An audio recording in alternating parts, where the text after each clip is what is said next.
Good evening, everyone. We are going to go ahead and get started. Thank you to all of us who are joining us both here in WebEx and live online. We are thrilled to be able to share with you today information about paying for college through the Florida Financial Aid application and the Florida Bright Future Scholarship. My name is Mariel Milano, and I'm the Director for Family Engagement and Digital Outreach with Orange County Public Schools.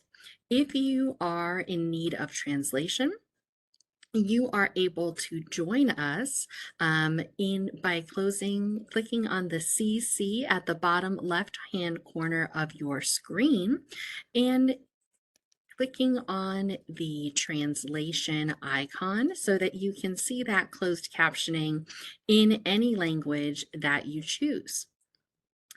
If at any point during this session you also need additional assistance, you will also be able to join our audio channel. Once again, if you need any closed captioning, you can click on the CC button at the bottom left-hand corner of your screen. Now I'd like to pass the ball over to Mr. Pedro Hernandez, and he is joining us from the Florida Department of Education, and he's going to be sharing information with us this evening about the Florida Bright Futures Scholarship. Thank you and welcome.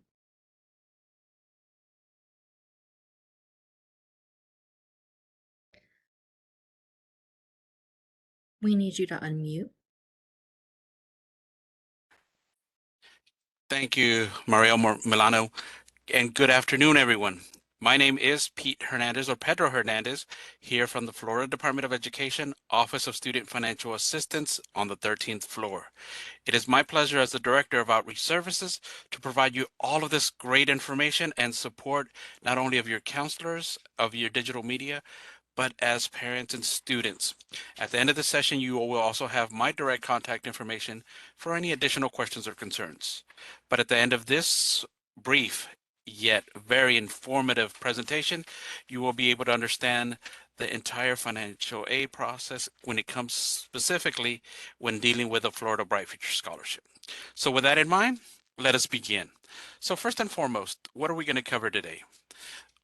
We are going to first and foremost cover our home screens. What our screens look like, what information is readily available completely at your fingertips, all the eligibility requirements, the evaluation process and award notifications for the Bright Future Scholarships, and as indicated earlier, the Florida Financial Aid application.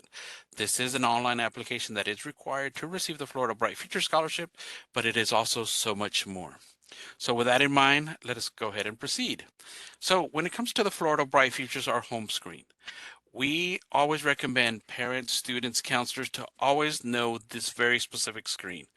Our website is Florida Student Financial Aid. That's Florida Student Financial Aid, the letter S as in state, the letter G as in grant.org. Once again, that's Florida Student Financial Aid, sg.org. Once you go to this website, this is the website that you are going to reach. Very informative website. On this website, we're going to review numerous information, but just wanted to make sure that this is the primary website for all information that's available to everyone. When it comes to specific information, I'm sorry, apologize, let me go back. On our website, on the very center, you're going to see the link for first-time applicants. This is where high school seniors and only high school seniors will need to submit a one-time application during their senior year, and this is where they would go. On the upper right-hand side, you're going to see a login. That is where you would log in once you submitted the application to check on your status. But also, if you note on this website, on the right-hand side, you're going to see all of our state scholarships and grants. The third one down is the Florida Bright Future Scholarship. If you click on that link, it's going to open up to the following webpage. This is specifically the Florida Bright Future Scholarship Program page. So not only do you have this information available, you have this specific page that has all the resources specifically for the Bright Future Scholarship.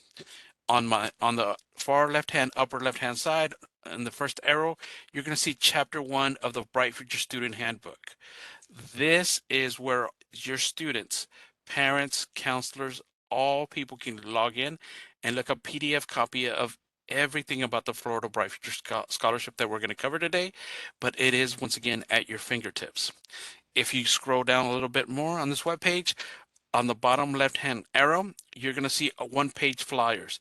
If you want quick reference information to what we're going to cover here today, you could go to this website, look under the Florida Academic, Florida Medallion, Gold Seal, or Gold Seal Cape scholarships, which are all the 4 scholarships that are available to all students if they qualify, and you can see those one-page informational sheets that are incredibly informative. If you move to the right hand of that, you're going to see additional resources. Once again, we have an actual brochure, a Bright Futures course table. This course table will enable the students and parents, counselors to look at all the classes and whether they do or do not qualify for Bright Futures criteria. So once again, all of this information is available from the main page. Clicking on the Bright Futures tab, you will come to this page. Now, if we move on, what are some of the initial eligibility requirements? First and foremost, if a student would like to receive the Florida Bright Futures funding, they have to be a Florida resident and a U.S. citizen or eligible non-citizen. And that is going to be determined at the post-secondary institution.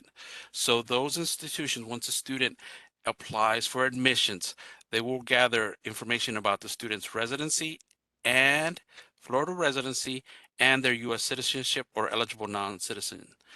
That information is then going to be passed to the financial aid office, which will make the students eligible to receive Bright Futures funding.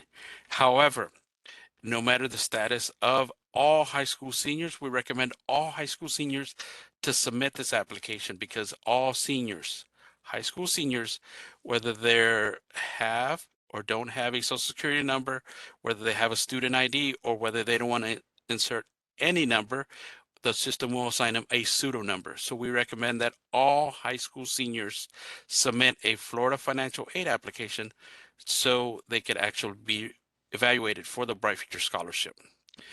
This application, second bullet, opens up during their senior year. For example, for the 22-23 high school senior, the application opened up on October 1st of 2022, and the closing date is August 31st of 2023, their school graduation date. However, if we want that student to be evaluated, we want to submit that application as soon as possible. So once again, the application opens up during the senior year of the high school student on October 1st, and it closes on August 31st of their senior's graduation year. If in order to actually receive the Florida Bright Future Scholarship, the student does have to complete a Florida high school diploma or its equivalent from a Florida high school or a registered private institution. Now, the student, in regards to additional general requirements, the student must have not been found guilty or pleaded to a felony charge. When they enroll, they have to enroll as a degree-seeking student at a Florida institution. The Florida Bright Future Scholarship does not travel out of the state of Florida, so it is geared for Florida students who graduate from Florida and attend Florida institutions. And when they attend, they must attend at least 6 non-remedial semester hours or its clock hour equivalent. Continuing on, when it comes to the Bright Futures program, there are, once again, as indicated earlier, 4 scholarship levels. The Florida Academic and Florida Medallion are geared for most students who are going into the academic environment. The Gold Seal Cape Scholars and the Gold Seal Vocational Scholarship is for those students who are going to seek either a certificate education or more of a technical education. Therefore, the Florida Bright Future Scholarship under these 4 program levels have a scholarship for all students, whether they're going into the academic level, whether they're going into the vocational level. And we'll cover exactly what those cover and how to qualify those momentarily. Now, when it comes to the Bright Futures Florida Academic or FAS and the Florida Medallion FMS, normally students qualify by meeting the following criteria. On this chart that is on page 3 of the initial eligibility chapter, we are going to look at how most students qualify. Now, for the Florida Academic and Florida Medallion, you're going to see that all of them, for both levels, Florida Academic and Florida Medallion, you must complete 16 core credit courses.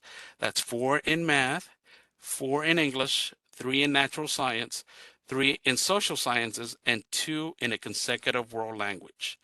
Now, within those 16 credit hours, and just within those 16 credits, if the student would like to apply or receive the Florida Academic Scholar, the student must receive a weighted 3.5 GPA in just those classes.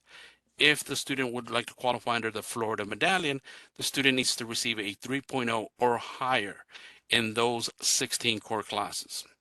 Now, those are 2 of the actual 5 requirements. The third requirement is the actual tests taken, whether they're ACT or ACT test.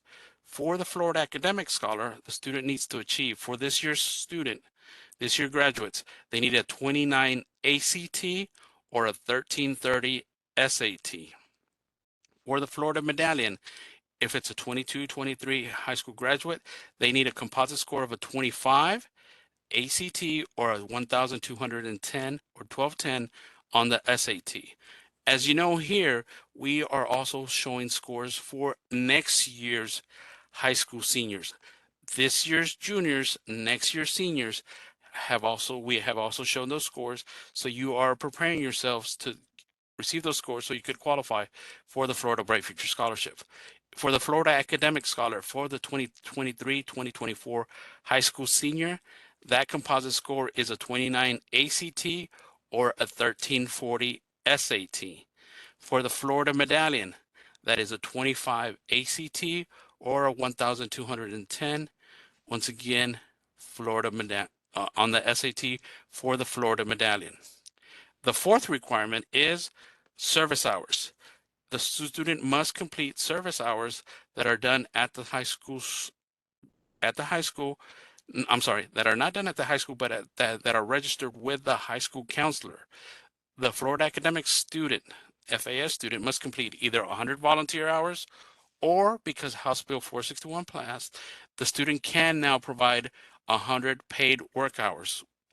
For the Florida Medallion, those are 75 volunteer service hours, or once again, 100 paid work hours.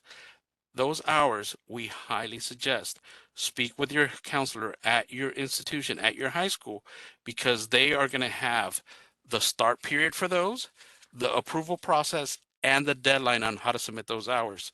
Those hours are done and need to be approved by the high school counselor.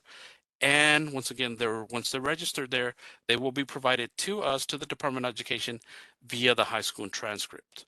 So once again, there are 5 major requirements: the classes that you take, the GPA that you earn within them, the test scores, and the service hours or work hours, plus the online application, the Florida Financial Aid application. That's how most students actually qualify for the scholarship.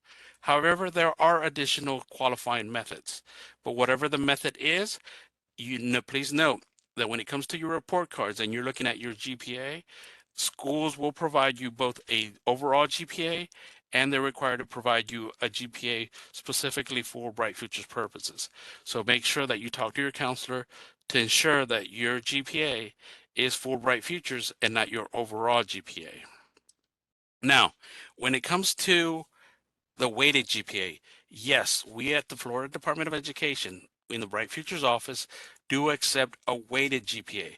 So if you are taking honors classes, dual enrollment, AP or advanced placement, pre-IB or IB classes, ACE or pre-ACE classes, they are weighted differently. And yes, we do count the weighting in your actual GPA for Bright Futures purposes.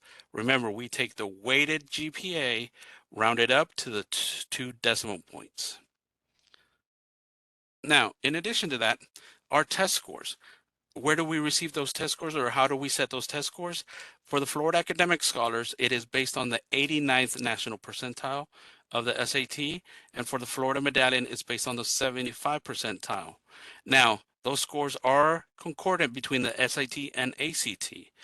And we published, once again, those test scores, not only for high school seniors, but we also publish those as indicated, as we have shown on here, and as they are on our Bright Futures Handbook for the junior class. So juniors have an opportunity and understanding and a goal that they must meet in order to receive the Florida Bright Future Scholarship. Make sure you're aware of those. Make sure that you qualify by hitting those standards. Now, when it comes to the college entrance exams, even though your high school seniors may graduate in May or June, we here at the Department of Education are going to accept all test scores taken all the way up through June 30th of your high school senior year. So for your 22-23 high school seniors, June 30th is the last day you could actually take your test. When it comes to how do we receive those test scores, when you register to take those tests, the SAT or ACT, make sure that when you register, you send them to either one of the 12 public state universities. That means in the Orlando area or in Orange County, the closest state university would be either University of Central Florida or Florida Polytechnical University. If you are not going to those schools, you do not have to contact those schools. You just have to send your test scores to those institutions to make sure that we receive them via the test repository.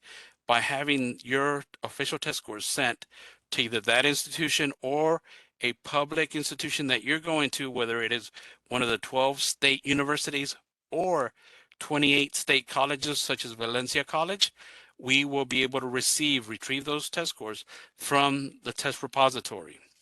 Once again, ensure that your demographics, your name, your social security number, all of them match both on your test score and on your transcript, as to make it easier for us to match all of those up and provide you the evaluation as soon as we possibly can.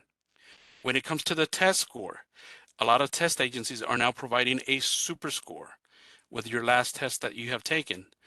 Now, even though that is provided via those agencies, the SAT or SAT, we still need every single one of the tests that you've taken so that we could provide our own super scoring. Once again, let me repeat that.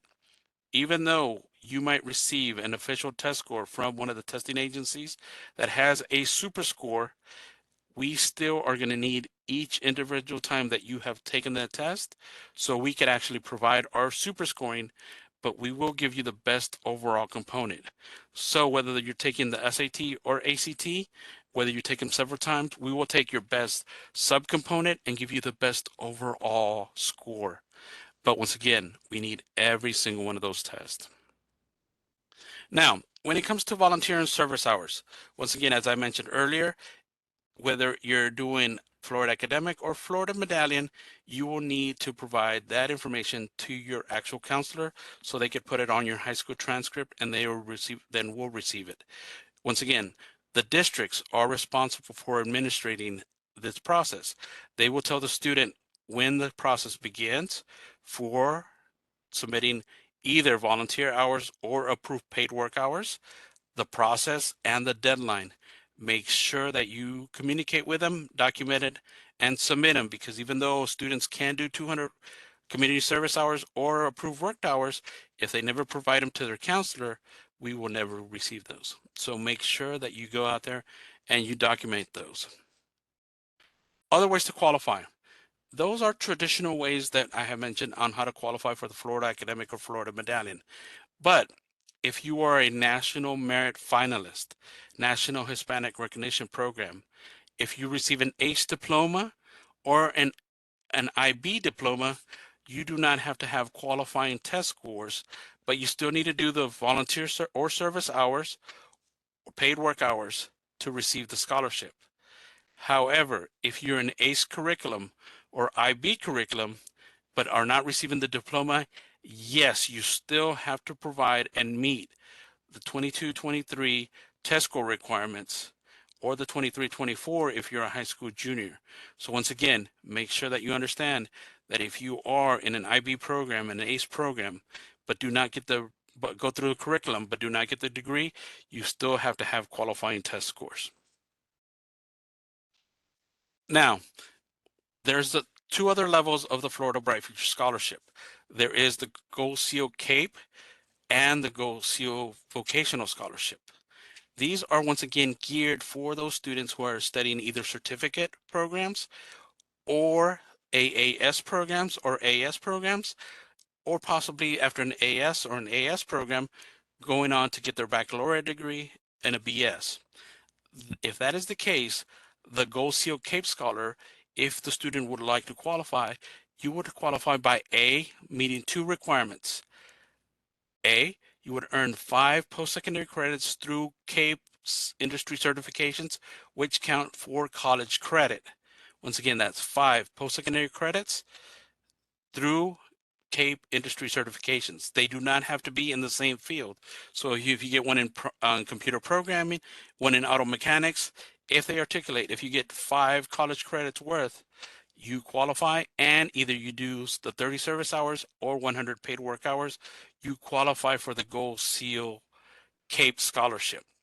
This scholarship will allow you to enroll in a certificate program, get your AS degree or AAS degree, and then if you would like, you could actually get additional funding towards your baccalaureate of science degree.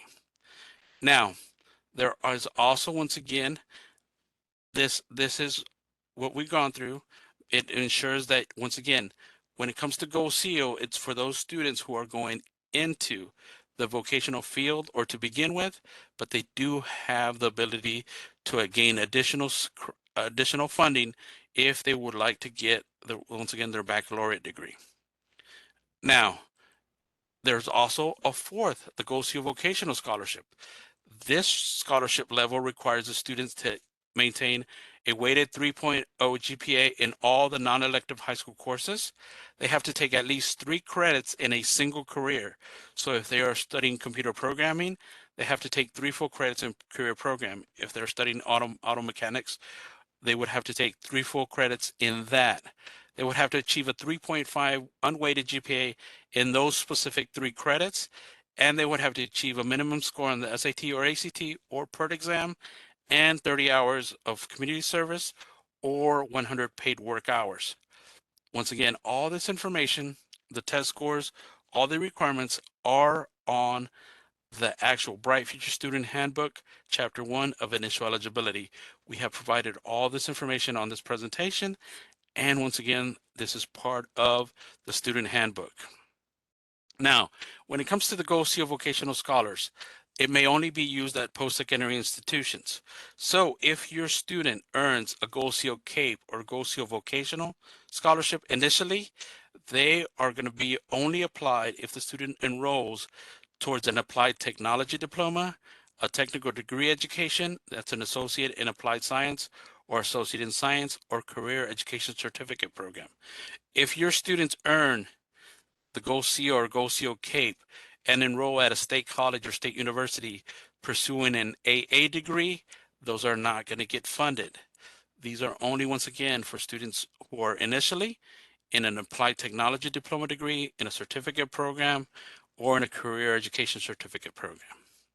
Want to make sure that students understand the difference. Now, when it comes to the Bright Futures evaluation process, there are going to be 2 evaluation processes during their senior year. The first one is going to be early evaluation. That is from the months of August through December. If they're going to do an early evaluation, and if your students meet all eligibility requirements, we will post it on their account, and they cannot lose their scholarship unless they don't graduate. So that's a very good thing, and students should aim to have all that met by their 7th semester. And then we're going to have a final evaluation. That means when upon high school graduation in May or June, the district is going to send us their transcript that's going to contain all the classes that they're taking, all their GPA, all their service hours. Remember, we will do all the final evaluations once we get the initial transcript. We will take test scores all the way up to June 30th, and we will take their application all the way up to August 31st. But the students can do the application now and do all the classes by the final evaluation by the end of the high school year. So just want to make sure that students are aware that those are the 5 requirements that need to be met to receive the Florida Bright Future Scholarship. Once again, early evaluation, final evaluation. Now, eligibility notifications. When your students submitted their Florida financial aid application, they will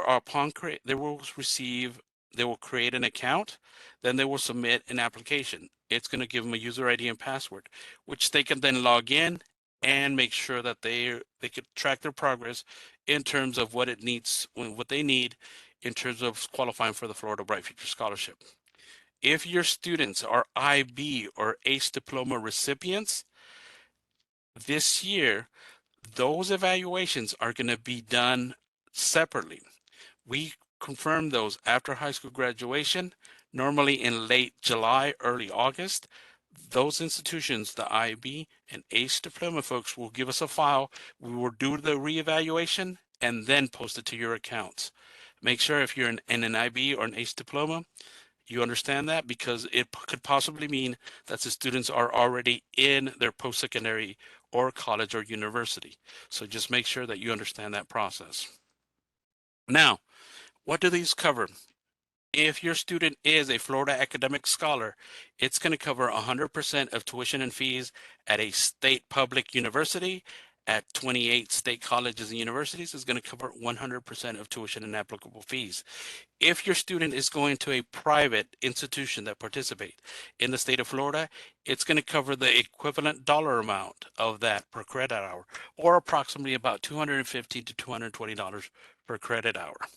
For the Florida Medallion students, if the student is a Florida Medallion recipient, it's going to cover 75% of tuition and applicable fees at a state university, the equivalent dollar amount at a private institution. However, if your student is either a Florida Academic or Florida Medallion and enrolls in one of the 28 state colleges or community colleges, such as Valencia College, it will still pay 100% of their tuition and fees. However, if that Florida Medallion student, once again, they get their AA or their AS and they transfer it to University of Florida, University of Central Florida, or any other institution, they will then revert back to 75% of tuition and applicable fees. Once again, the specific dollar amounts are on our pages on Chapter 2. If they change every single year, we will provide that information. And this is what we're going to go over, what the actual financial aid application looks like. Once again, this is for high school seniors for this presentation that would open up October 1st of 2022, and their last day would be August 31st of 2023.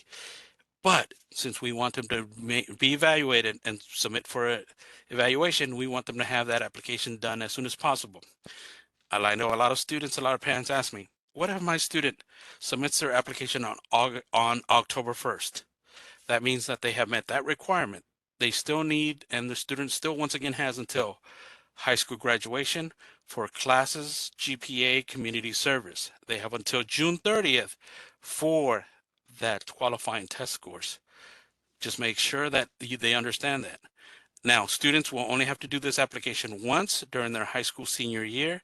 When they're in college, every college reports to us their GPA and their classes that they earned, so we could submit them for reevaluation, so they don't have to do anything else. But also understand, when the students submit a Florida financial aid application, they are also going to be considered for our Jose Marti Challenge Grant, the Rosewood Family Scholarship, the Scholarship for Children and Spouses of Deceased or Disabled Veterans, the Florida Farm Workers Student Scholarship, and the Randolph Bracy Ocoee Scholarship Program, in addition to the Florida Bright Future Scholarship. Now, in regards to that, this application has a two-step process. It has, the first thing you're going to do is create a student account, which is once again going to give you access to log back into the application and track your status. And then you're going to complete the Florida financial aid application, the application itself. Where do you go? Once again, students are going to go to Florida Student Financial Aid SG.org, and at the Dead Center under first time applicants, they will click there, submit their application. This is the profile. This is what it's going to look like. Once again, we ask students, when it comes to submitting all applications, whether it's financial aid, housing, admissions, make sure that you are using your real legal name. Make sure you account for your social security number or your student ID, you verify it, and you're not guessing. Because if your name is Johnny, but you have always gone by Johnny, but your real name is John, on your applications, they would prefer that you put John. There are optional things that you could submit where they could address you as Johnny, but when it comes to them asking for your first name, last name, make sure you enter those correctly. It is one of our biggest mistakes that a lot of students make. They invert their first name and last name. Make sure that and they enter them correctly. So make sure that you are submitting information as accurately as possible. Once this application goes, if you have a twin, it will ask for the profile in regards to that. Once you fill out your profile, you're going to see your user ID and password. Please jot those down, because remember, on the upper right hand side there is a login which you can utilize that user ID and password to get back into the system, so you could actually tell us if you change your school, of where you're going to go to school, or if there's anything else that you need to change, you could actually log into your account. Once again, if you forget your user ID and password, just reset those. When you set up your profile, it's going to ask you to set that up. So just make sure, once again, you have your user ID and password. Once again, the system is going to ask you all your demographic information, background information, and every one of the scholarship applications that we noted earlier. Once again, this is your demographic information. It's going to ask for Florida residents, but once again, both Florida residents and citizen status, we have that information, we have the question, but it is going to be confirmed at the post-secondary institutions. We have academic background. Submit all the information. If you don't know your exact graduation date, do not worry. We will pick that up off of your high school transcript. Once again, all academic information. When it comes to submitting what institution you're going to, make sure that you submit your first choice, second choice, third choice. But if you change that during the academic year that you're going to, log back in and change it. That way, when you do get evaluated, we post this information to your account. We're also letting that institution know that once you become eligible for the Bright Future Scholarship, and there is no time lag. So as soon as we receive that information, we notify the school that you have told us that you're going to. Scholarship for children and spouses of deceased or deceased veterans. Make sure that you answer every question available. When it comes to all the questions, the Jose Marti grant, make sure that you do. The Rosewood Family Scholarship, make sure that you read through all of those. Same thing for the Farm Workers Scholarship. And when it's coming to submit acknowledgement, once you have submitted all the information, actually hit the submit button. Once you hit the submit button, you're going to receive a successful window. You could close it out. And guess what? Once you receive this window, it is confirmation that you have submitted your Florida financial aid application. One of the requirements for the Florida Bright Future Scholarship. So you're also going to receive the results. Now, please also remember that once you receive the results, it's based on the latest transcript that we have. So if you submit this in October, and you're working still on classes, it's still going to tell you you're not Bright Futures eligible because you're missing a classes, or your GPA is not there, or your test scores are not there. Remember, you have until high school graduation to submit and take all the required classes, earn the required GPA, and have the district submit your hours, whether they're service hours or work hours. You have until June 30th for qualifying test scores, SAT or ACT. Remember, send those to either one of officially to the state college or state universities, and that's where we could receive those. Now, when a lot of you students, when they're actually submitting for an admissions process, sometimes you have a self-academic report. Even though you can report your test scores there, that is not officially reporting your test scores. Officially reporting your test scores means you're contacting the SAT or ACT institutions and having those test scores sent to our office. So ensure that that is happening. Once you have that information, once again, our website is Florida Student Financial Aid, sg.org. Our direct customer line is 888-827-2004. Option 3 is a representative that has access to your account if you have questions or concerns about anything. Option 5 is yours truly. My name is Pedro Hernandez, and you also have my direct line here because I could assist you with any question or concern you may have. And my direct email is pedro.hernandez@fldoe.org.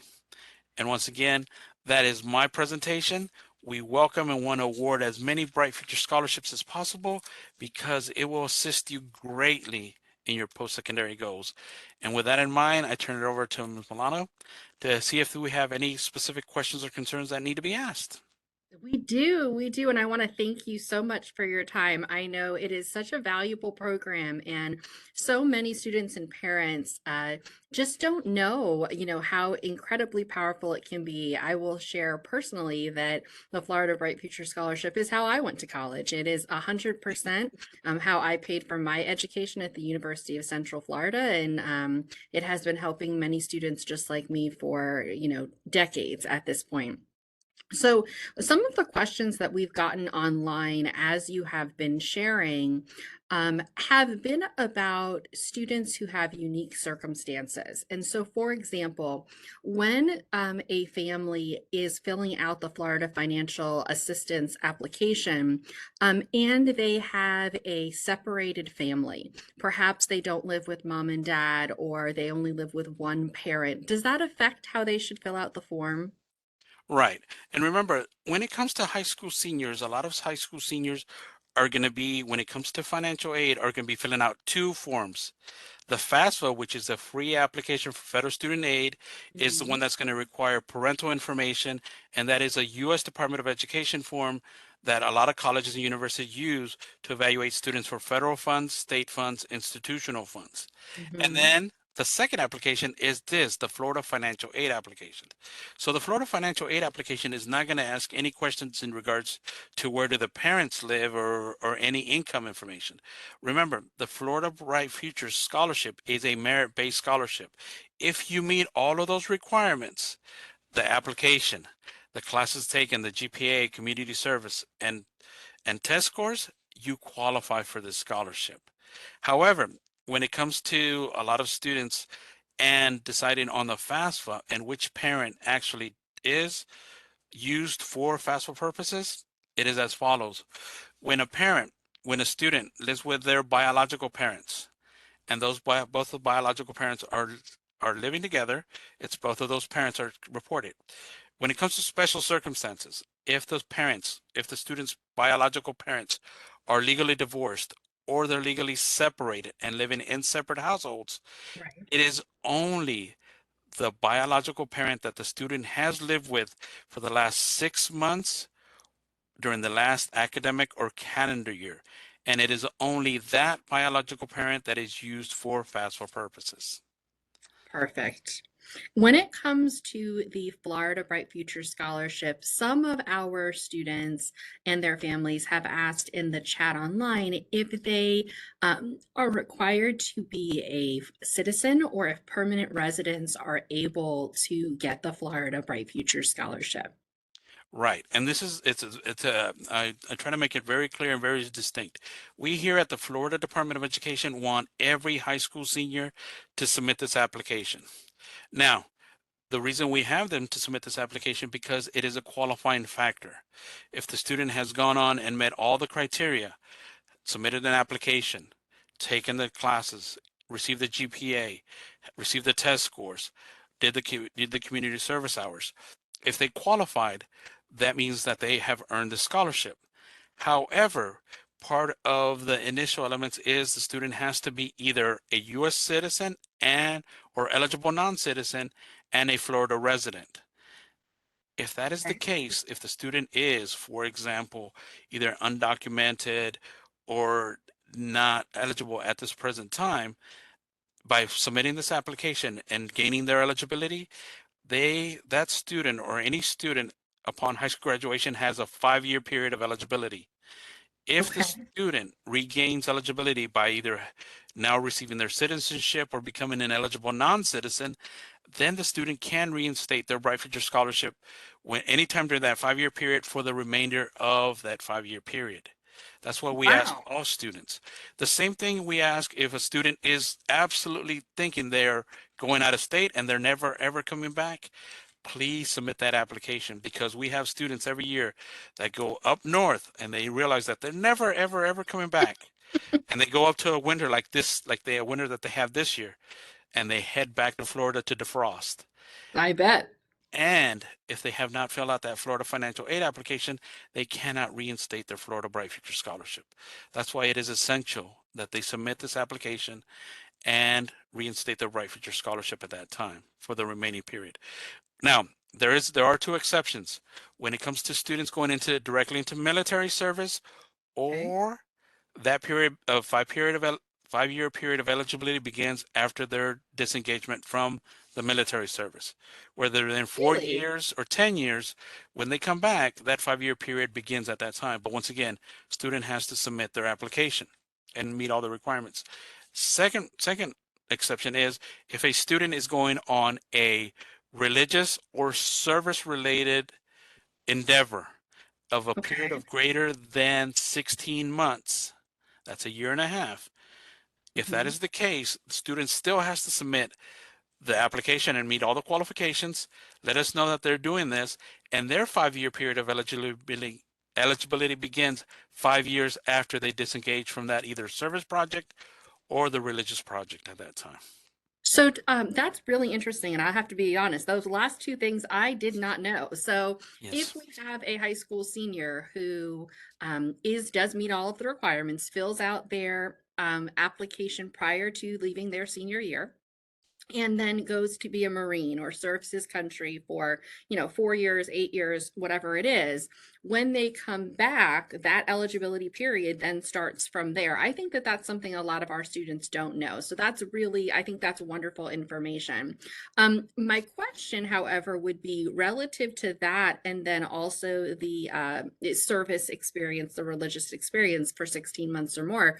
How do they let you know? Is it by calling this number?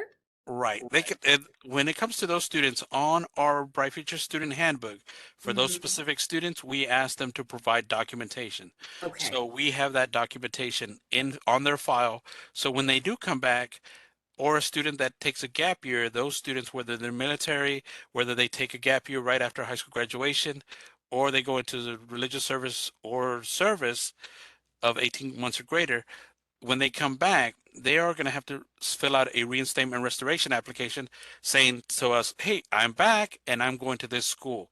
If they're eligible, we will notify that school exactly that they are eligible. So when they show up at that school, register for classes, the school will let us know the student is here, they register for X number of classes. We will send the corresponding dollar amount for those classes.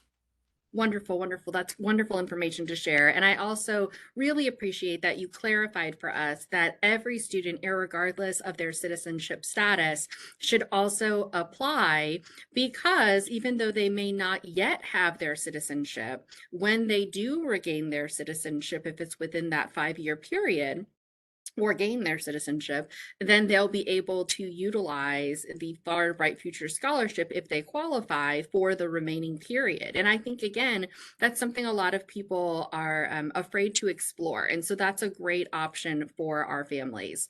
Another question that's come up, and I think it makes sense to me because I've always heard that the Florida Bright Future Scholarship can only be used at certain schools, but I know things have changed.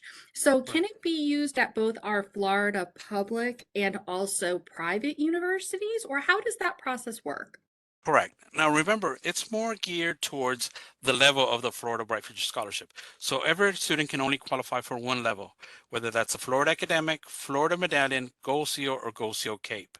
Yep. Then, depending on the level that they qualify, is what funding is going to be eligible to them. So the Bright Future Scholarship is eligible to every public, private, non-for-profit, for-profit schools in the state of Florida that participate. So, for example, the Florida Academic and the Florida Medallion Scholars, they will receive 100% of tuition and fees at every public, state college, state university. That's And any of that's the whether they're going to FSU or University of Miami or Florida Southern. It doesn't matter where they're going. right. Well, there's a difference, right?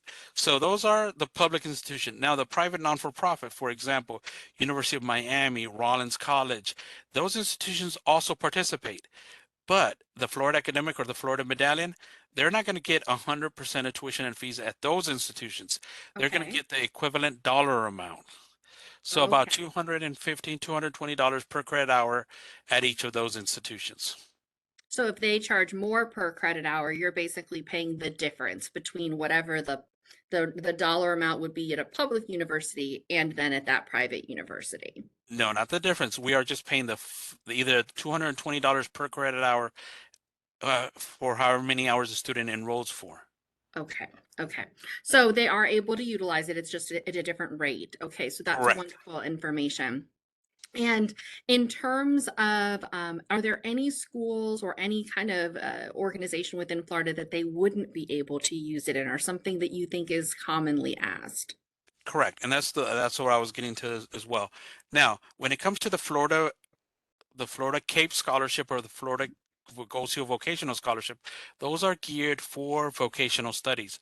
So those students who qualify under those levels and then enroll and go to, say, Valencia or UCF Right. as a degree-seeking student towards their AA or their baccalaureate degree, they're Mhm. not going to qualify because those students specifically, that those scholarship levels are geared for either certificate programs or AAS programs, with Okay, with the exception of the Cape Scholarship. The Cape Scholarship allows a student to enroll in an AAS program or a certificate program, and once they get their AS or their AAS, they can then have additional funding towards their Bachelor of Science to their BS degree. So that okay. is the exception. Now, I have a few parents who've now asked, what if their child isn't ready to go to school full time and is going to start part time? Absolutely. The Bright Future Scholarship, as long as a student is enrolled once again in at least 6 credit hours or what's considered half-time, the Bright Future Scholarship is initiated funded. So as long as they are enrolled for 6 credit hours or half-time, the Bright Future Scholarship starts paying. That's wonderful. So if they start at halftime, though, they still only have that 5-year eligibility period, right? That, So, that, I had a daughter like that. And so when she started a little slow, I always used to say to her, I'd say, hey, you got to go slow to go fast, So you still got to finish within that period of time. But if you're going to start a little slower, we're going to have to pick up those credit hours later. right. And one additional thing is, even though if they start slow, any student has the ability to gain funding year round, whether that's fall, spring, or summer. As long as a student is enrolled for at least 6 credit hours, the student receives funding. Oh, wonderful. Okay, so that's great for parents to know as well. So, can the Bright Future Scholarship be used toward anything else but tuition? That's a question that's come up in the chat. Right. So here's how it all works in the financial aid process. Think of the Florida Bright Futures Scholarship as money being sent from the Department of Education to the student for the student at the school. The school will then set up an account for that student. Think of it as a bank. They'll set up an account and they're going to deposit Bright Futures funding in there as a bank, federal funding, and they're going to deposit additional funds. Now, normally on the fifth day of classes, they are in there and they subtract anything that they owe the school, tuition, fees, housing, and all that. That's going to go towards there. And then if there's anything left over, then it goes to the actual student. So that's wonderful. That's helpful to know as well. So the last question that I see that's coming up over here is, what happens if I have a child who might be a little forgetful? We all have a couple of those, and maybe they turned in their community service hours a little bit late and it's after graduation. Do school districts have the ability to continue to update that information until the deadline? Yes, remember s- every school district and every school is going to set that deadline. And as high school seniors, you are now going to be treated as young adults. So these are sometimes consequences are very, very significant, such as forgetting or not meeting deadlines. If the district does not allow for them to do additional time during that time, that is a deadline that the student missed. That is Mm. why it is essential that legislatively, these are legislative rules that we are following. So the school district sets that criteria. It is up to the school district to provide us that information, but it is not guaranteed. Or if the student was told a year in advance, Mhm. from the beginning of the school year, you have to turn in your hours by this certain deadline. These are the certain hours that qualify. If the student does not make the misses that deadline, yes, the student can miss out on their Florida Bright Future Scholarship. That is why it is essential that high school seniors understand that the deadlines that they are being now treated with are have consequences. A lot of times they're not going to be reminded over and over and over by their post-secondary institution, hey, I'm still missing this, I'm still missing that. If you're missing that, that means possibly A, for example, for admissions. If you do not meet your admissions paperwork by a certain date, guess what? That admissions slot is going to go to somebody else. When it comes to financial aid, that money might go to somebody else. Or you might not receive it because you missed the deadline. Schools, counselors, we're always there ready and willing to assist you, but ultimate responsibility falls on the parent and the student to meet these deadlines. You know what? You're 100% right. My dad used to always say life is a series of bought lessons paid for by experience. So I totally understand that, but it is very important, parents, that you remind your seniors as much as our guidance counselors and teachers do as well, that this is important. This is a significant financial opportunity for both them and your families if they qualify, and they need to get that in on time. Now, for families, just to be aware, in Orange County Public Schools, if you have any questions about whether or not your child's community service hours have been completed, you can check on Skyward Family Access in our OCPS parent portal to view your child's current community service hours. And if you were, for example, to say, okay, my child needed 75, and you see a 0 there, and you know that they've done them and they've signed that form, then that's an indication to you that that form hasn't been submitted to the guidance counselor, or that the guidance counselor hasn't yet uploaded that information. So if this is something you're concerned about, the information we transmit to the Florida Department of Education is the same information that is in Skyward Family Access, which is our student information system. That's kind of like the way I like to think about it is that's the truth. That's the single source of truth we can all agree on. So if you want to do one proactive thing in this new year as a parent of a graduating senior, it would be to log on to Skyward Family Access and check on that community service requirement, because again, I have 4 daughters. I know it's my poor husband, but 2 of those daughters are in the position of being able to work with the Florida Bright Future Scholarship right now. And it is absolutely imperative that they meet all of the requirements, especially if they want one of those top tiers. And that includes community service, not just the application, not just the test scores. They also have to do those other pieces. And that's where you can really help us out, parents, by getting in there to double check that they have turned those things in. Well, I have definitely learned a lot. My colleague I know has learned a lot as well. Her children had an opportunity to utilize the Florida Bright Future Scholarship too, so that's wonderful. One last question that's popped up is, if I am a parent of a student with special needs, and perhaps they're getting a non-standard sort of experience, or maybe they have different plans for after college, should I still fill out that Florida financial aid application? My feeling would be yes. Would you agree with that? Absolutely. That's why we encourage all high school seniors, no matter their position, no matter what their circumstances are. Specifically, when it comes to those students, our test scores, are once again part of the legislative requirements. Mhm. Unfortunately, there is no flexibility there. However, if you contact the SAT or which is the College Board, or ACT Inc. for the ACT test, and document the situation of your student, of your family, they will make accommodations. But once again, it is up to the student, up to the parents to make those arrangements, to have that ability to have those special circumstances made available to the students, to the parents. And one of the things that I always parents, always, we give you our direction. The counselors are always there willing and able to assist your students, but we cannot make you do that. A lot of this information is now self-identified. You have to let us know how we can assist you, where we can assist you, and we will point you. If we don't have the answer, we will definitely point you in the right direction. But those students that are that are in those situations, communicate with the SCT, with the ACT to make those special arrangements. Communicate with the district if they want to take a PERT exam. PERT exams are still available in several districts, but you do have those things at your availability. Perfect. And then we have time for one last question, and it was just handed to me. I know that this year there have been some changes with the way community service works and work experience and all of that. I think the question that this parent is asking is, can you mix and match, or do you choose one or the other? Right.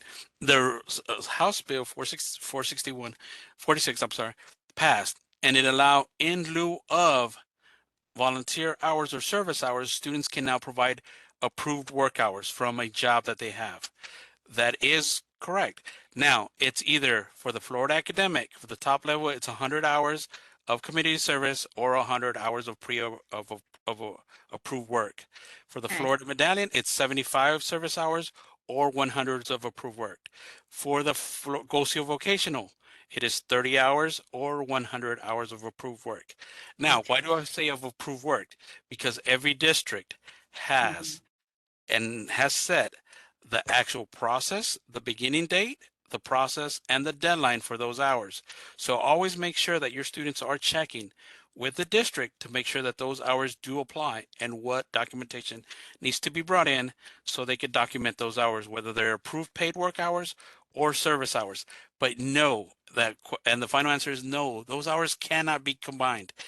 The law indicated in lieu of, meaning in Either substitution or. of, Yeah. either or, but not the combine of the two, not the combination of This the is two. not McDonald's. There's no combo meal. So we need to make sure Correct. that we And do those are one or the other. right. And those are all legal standards. And I have taken a lot of calls and I'll be more than happy to review that option. And it's not the district's fault. That is something that is legislatively written and we are administering that. That is not a decision that the districts have. That is something that we are legislating. Well, if your family is in that situation, and you go to Orange County Public Schools, please make sure you reach out to your guidance counselor if those work hours are something that is a concern for your family, or if your children are in a position where they are not able to do community service because they need to do that approved work experience instead. So definitely check in with your guidance counselor if that is a question for you. Once again, I want to thank you so much for your time. This was incredibly helpful. And I would love parents just to really encourage you to take a picture of that information on the screen. I have personally spoken with the staff. I know oftentimes we think if we call that 800 number, no one's going to answer. They do, and they look up your child's file, and you are more than just a number to them. They do everything they can to make sure that every student has this opportunity.